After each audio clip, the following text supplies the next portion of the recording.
मेरा नाम जायदा बासी है।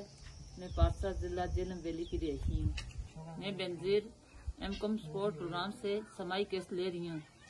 मेरे पास कपड़ों का हुनर था जिसका मैंने डिप्लोमा भी किया हुआ था। मेरे पास इतना पैसा नहीं था कि मैं सिलाई मशीन लेकर अपना कारोबार कर सकूं। बेनजीर एमकॉम स्पोर्ट की तरफ से मुझे समाई 9,000 रुपये किस्त मिली। वो मैंने बचत करके सिलाई मशीन खरीद ली।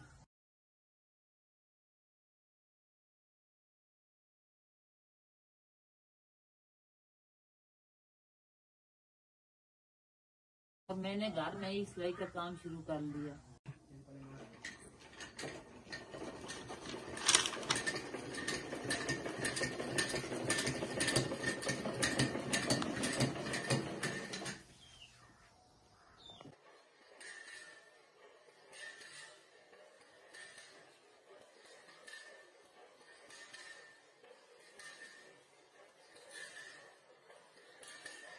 अल्लाह का शुक्र है, मैं जब से सिलाई का काम शुरू किया है मेरी आमदनी में इजाफा हुआ है और मैं बासानी अपने घर में अपना गुजारा कर रही हूँ।